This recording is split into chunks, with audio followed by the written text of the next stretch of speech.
Relation and function के इस lecture में अब हम लोगों को इन सवालों को करना है और कुछ इम्पोर्टेंट पॉइंट है जो बहुत ज़्यादा इम्पोर्टेंट नहीं है लेकिन ध्यान में रखना बहुत ज़्यादा जरूरी है। तो इसको क्या करेंगे, देख लेंगे। तो सबसे पहले हम इस इम्पोर्टेंट पॉइंट को ही देख लेते हैं।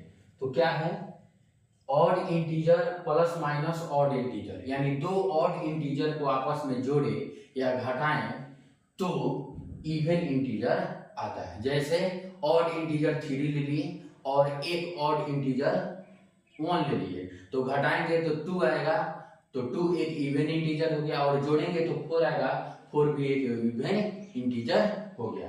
तो दो ऑड इंटीजर को आपस में प्लस या माइनस करने पर एक इवन इंटीजर आता है।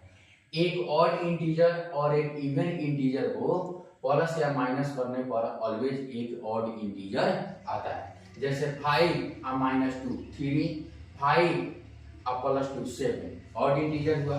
इवन इंटीजर को प्लस या माइनस करने पर ऑलवेज इवन इंटीजर आता है। 2 इंटू एनी इंटीजर, दो में किसी भी इंटीजर से गुना कर देंगे तो वह एक इवन इंटीजर होगा।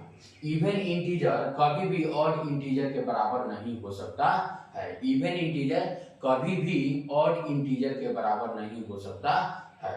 उसके बाद है कि अगर बॉक्स फंक्शन के अंदर कोई भी पोलिनोमियल दिया हो या कोई भी फंक्शन दिया हो, कोई एक्सप्रेशन दिया हो या कोई ट्रिगोनोमेट्रिक फंक्शन दिया हो या लॉगरिथमिक फंक्शन दिया हो या एक्सपोनेंशियल फंक्शन दिया हो, किसी भी तरह का फंक्शन दिया हो तो उसका मान ऑलवेज एक इंटीजर ही होगा। यानी बॉक्स फंक्शन का मान ऑलवेज एक इंटीजर फंक्शन ही होगा। यानी ग्रेटेस्ट इंटीजर का मान ऑलवेज एक इंटीग्रल वैल्यू ही होगा।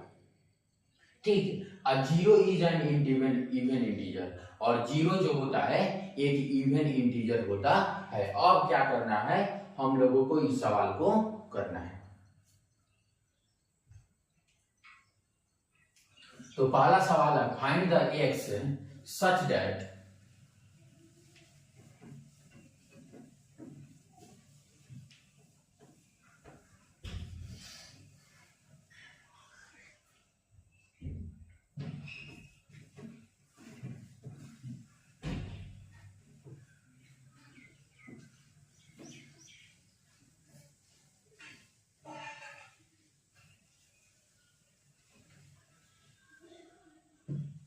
पहला सवाल क्या है कि find the x such that greatest integer of x का स्क्वायर। ठीक, पहला सवाल सॉल्व करते हैं। ग्रेटेस्ट इंटीजर ऑफ एक्स का square -7 into greatest integer of x plus 12 greater than 0 क्या हो जाएगा, ग्रेटर देन 0। तो क्या होगा, इसको हम m मान लेते हैं। किसको, let greatest integer of x को हम क्या मान लेते हैं, m मान लेते हैं। तो क्या हो जाएगा, m square -7n plus 12 greater than 0। तो इसको करने पर क्या हो जाएगा, m-3 into m-4 greater than 0। m-3 into m-4 greater than 0। ठीक, तो इसका मतलब क्या हो गया, m belonging to -∞ to 3 union 4 से इंफिनिटी, यूनियन 4 से इंफिनिटी। इसका मतलब हुआ कि greatest integer of x belong to -∞ to 3 और greatest integer of x belong to 4 से इंफिनिटी, 4 से इंफिनिटी। इसका मतलब हो गया कि greatest integer of x less than 3 से छोटा, and greatest integer of x greater than 4 से बड़ा। तो 3 से छोटा अगर लिखेंगे तो क्या आ जाएगा, ग्रेटर देन और इक्वल टू 2, और greatest integer of x greater than और इक्वल टू 5, ग्रेटर देन और इक्वल टू 5।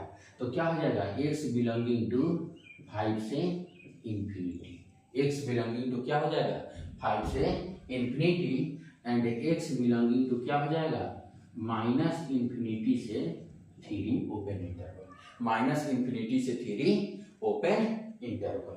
तो x का दो वैल्यू क्या आ गया, x belonging to -∞ to 3 open interval and x belonging to 5 से इंफिनिटी। इसलिए क्या हो जाएगा, x belonging to minus infinity to 3 union 5 से इंफिनिटी, यूनियन 5 से इंफिनिटी।